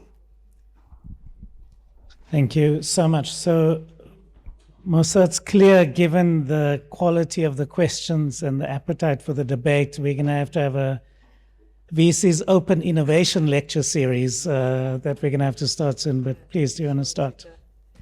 Okay, so, well, those are great questions. The first thing I'd do, say for the student, is you should get a big piece of paper, and all of you who are budding entrepreneurs or students to write your name down. And if I was Mosa, I would then arrange to meet with you, with maybe Costa and a few other people who've spun out, and yourself, the professor there, and find out what it is that you're finding that's difficult, where the barriers are, and then you'll be able to implement what the change might be. There's a bigger question, which is if there's access to funds and resources. I didn't go into it, but some of the other ways that we're thinking, it doesn't always have to be funded by venture capital and sort of getting that profit return. So in the UK, we're looking and working with the government about pensions and just releasing a little bit of the pension funds to invest in the country's next set of job creation, chances are they'll be successful and they'll stay, and that will give a better return for the pension. So there are other funds you could create, maybe a sovereign wealth fund. So that's that one. Just for the identity thing, sorry if I gave an impression that our academics have to become something other. I hoped I tried to stress that they're actually not very good at becoming the very other. Costa's an exception, but generally the academics are good at what they do. And often in the spin-out, they're not the CEO. They might be the chief scientific officer or the CTO for a bit, or have a consultancy. That's often the model, because that brings credibility for the investor that the inventor is around, but they're back at the lab doing the next invention, and then they'll have a certain return for that. So it's not the case that they have to become. Some want to, and some are good at it, but most don't. That's why you need that talent pool who are actually good at running companies and scaling them up. The entrepreneurship sort of mindset. I was hoping at the start when I was saying I did have culture change there, but then I changed it to framing, because I don't think it's a culture change. I think we just haven't recognized as academics or as humans, we're driven to invent and create. So we are, it's how we sort of keep moving forward as a society, and no matter how hard we try to self-destruct each other, we somehow come through it. So it is in our DNA to do that. Some are just really good at it because I think they have worked out a resilience to not take that thing that's not successful yet and give up on it. And they're so driven, and they like to actually run their own, they like agency. I think if I had to phenotype the entrepreneur, I think we've all got an entrepreneurial thing in us, and we're all curiosity driven and etc. But the person that's willing to stick at it and take the 100K drop of salary and take that path rather than what would be seen as the easy path, particularly come out from a good university like here, quite often it's because they don't like working for somebody else. They actually like to work for themselves. They like the agency of deciding what they want to do on their own terms. And that's a sort of self-employed person, and that could be somebody who's running their own plumbing company, an electrician, or an entrepreneur that's coming up with new businesses. So I think there is a phenotype that probably goes with it, but we've all got a little bit of it in us. And how you inculcate it is not so much inculcating, it's drawing it out and starting with like the student and the audience. Let them meet with you and give them the chance to have a go and build up that resilience. Because one of the things I think, and I'll be quiet and let the others comment, is our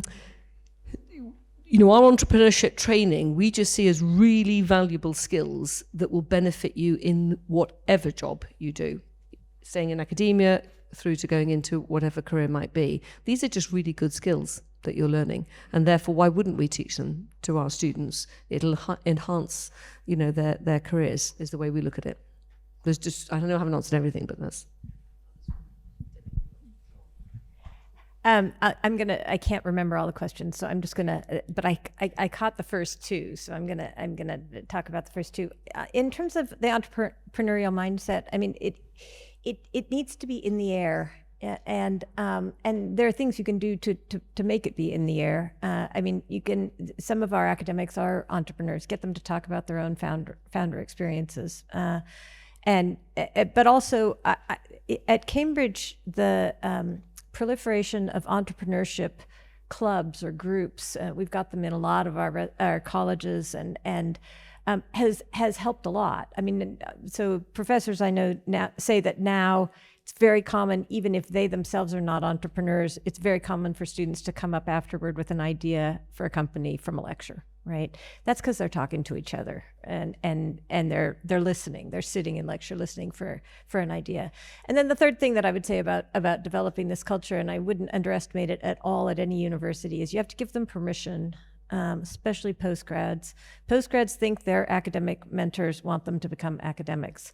And a lot of times they think that for a reason, okay? But probably they overplay it. You've got to tell them that would be a fabulous thing for them to do, to found a company, and give them, license it as a valuable career track and one that could enable them to serve society incredibly well, and they'll take it. I wanted to address the inequality point too, because actually we spent a lot of time talking about it today. I mean, right, so Mosa and I were part of a team that was trying to sort that out. Super challenging problem. Inequality is the enemy I have to say, of innovation-led growth. It drags it down. And so we spent a lot of time talking about how you deal with that, how you really co-create, really co-create. Make your innovation something that serves the community and co-create it with them. It's the hardest thing in the world because you don't speak the same language to start, right? But I think a real commitment to that, Irene talked about Equinox, and we've got our version of inclusive innovation at Cambridge too. And the kind of inequality that we have in the UK is nothing like what you have here, but we recognize, for example, in Cambridge, that our incredible growth as an innovation ecosystem exacerbated the inequality that we have in our community. And it means that we don't have the buy-in of the very people that we are trying to create a positive world with. So there's no substitute for bringing those people into the project from the beginning. All right. Very briefly, pick up on a couple of points. Let me start with the inequality one. So we're a city university, and space is there's not enough space for us. We are developing our innovation district in a and for historical reasons, some land is going to become available, owned originally by the municipality, now by the government, but that's also a disadvantaged part of Copenhagen. So, there's a clear agreement with our municipality that we can use this space to develop an innovation district, to build new student housing, to build new labs for companies, startups, and the university. But we need to do it in a way that makes sense for the local community. And we're leaning on the experiences of Imperial College in London, who are developing what they call White City, which is also not the poshest part of London. And they've been at this for 15 or 20 years, working with local community leaders. And this is the kind of perspective you need to have, I think, to make it work, because otherwise it's going to be gentrified tomorrow, and everything's going to be expensive, and we're going to drive all these people out of where they used to be. So making one thing, and I applaud that, is making the innovation inclusive. The other is, what kind of footprint do you set in the city where you are? And can you make it such that they are also actually going to benefit from, supermarkets or whatever it is that you attract when you have a university and students. So that's an important part. The final thing is just on the mindset. I think our researchers are driven by purpose, and you need to find the exact right moment to match them with someone who's driven maybe by making money. And I'm an economist. I have, Adam Smith, whom some of you may have heard about. His point was, the baker doesn't sell you bread because he's a nice guy. But it ends up being a pretty good arrangement because you get the bread. Okay, so there's nothing circumspect about making money. And I have a humanities professor who said to me, he has a company, and if his colleagues would find out that he had a company, that would be bad. If they found out he turned a profit, he would be toast. So there's something about also, and so in a way that goes to the entrepreneurial mindset. But a lot of our students in the humanities are realizing that maybe the best way to change something in a sustainable way in society is doing it through market forces. So there's a very interesting development going on here, because 10 years ago, 20 years ago, they would not have said anything like that. And then maybe the final point on that is that, so I have a professor who is the world leading in some of the stuff you put into quantum computers. They can spit out photons one at a time. He claims he's the world's best to do that. They have a company, they have a lot of people, but I'm pretty sure Peter doesn't care about the money. But he wants to see his machine in all the labs all over the world. And if he makes money, if someone makes money, well, that's fine, but that's not the idea. So there's something about matching what's important for academics with the market. And sometimes, and oftentimes, especially if it comes from good research universities, that is a marriage made in heaven. Yeah, so I think maybe let me start with the mindset one as well. I think I agree with the point that we are actually generally creative. And for many of our young talent that come through the university, they want to see themselves make an impact. They then want to also be able to solve problems. But I think there's also something about the way we teach. Sometimes we create boxes and linear pathways that make it difficult for them to be creative. And it's the point about permission. I think, Irene spoke about how sometimes you can allow staff members to take 50% or to go for 3 years and so forth, making pathways for people to actually explore that creativity, that innovation mindset, that entrepreneurial mindset is going to be important. We talk here at UCT about the distinction between entrepreneurial mindset and entrepreneurs. Not everyone is going to be an entrepreneur, and not everyone is going to be a very successful entrepreneur. But you can pretty much create the space for everyone to learn about entrepreneurship, to adopt that entrepreneurial mindset, especially because that mindset can be used in other spaces. It's not just about startups and companies. You can use it in your day job everywhere you go. So being able to support that, being able to create the space and being able to give that permission to say it's okay. You don't want a student who comes to a professor with an idea, excited about an idea, to be shot down. That's not what we do here. That breaks them, and that just kind of makes it difficult for them to explore those ideas.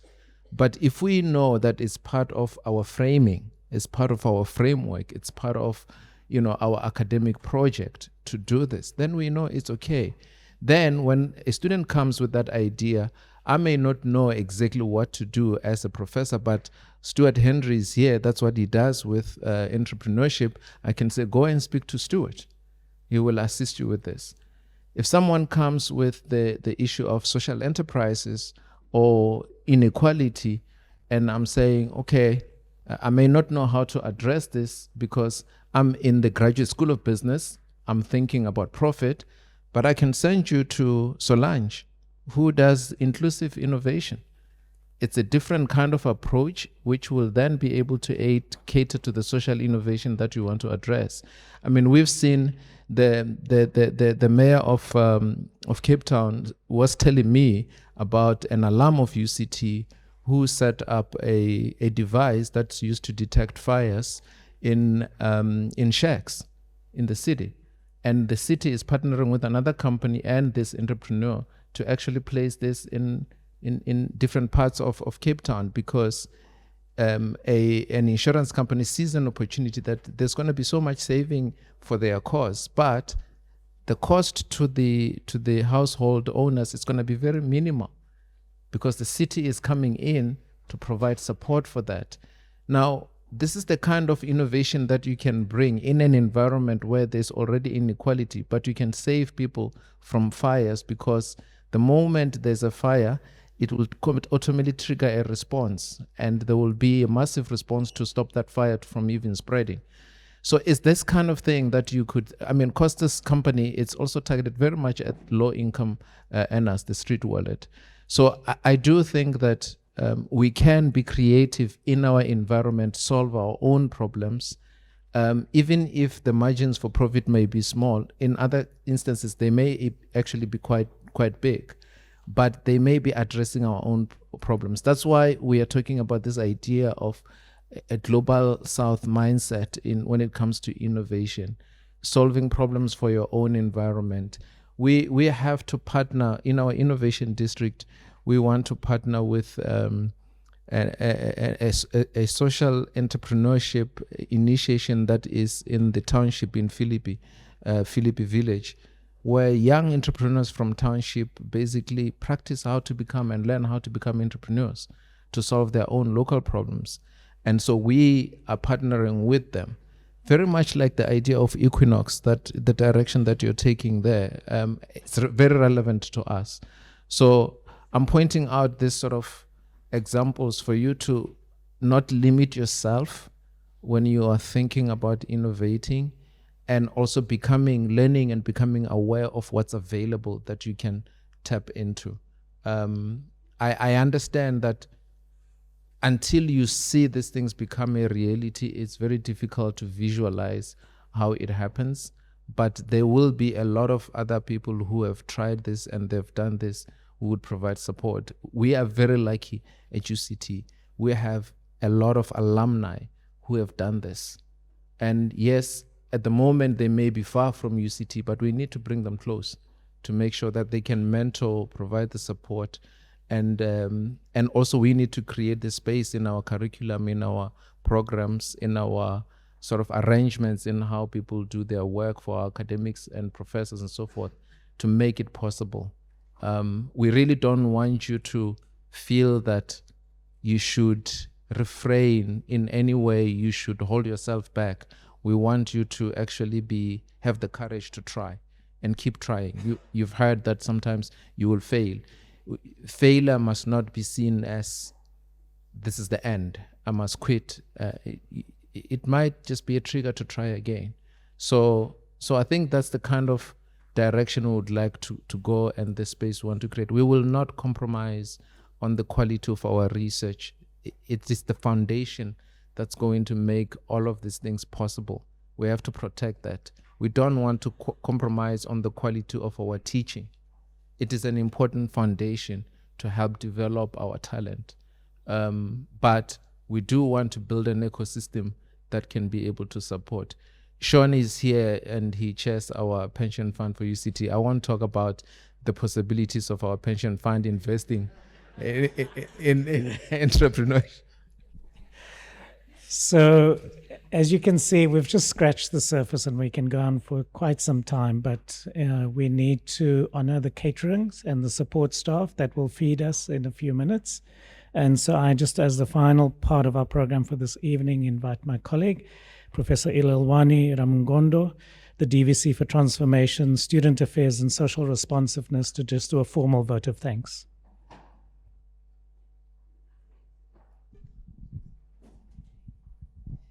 Sure. How lovely was that? So the first task for me is to thank you, Professor Tracey, for the generosity with which you shared insights on how Oxford has built and sustained an innovation ecosystem. And then we have the amazing panel. Thank you, Professor Prentice, Professor Lassen. It sounds odd thanking the VC because this says he's hosting this. But of course, our program director, Professor Peterson, thank you for holding the space. And it's not easy to close when you can see that there are many hands nudging. There was one there, she still hasn't stopped, she keeps. But there will be opportunities when you mingle outside. Don't be shy. Do approach, they're very approachable.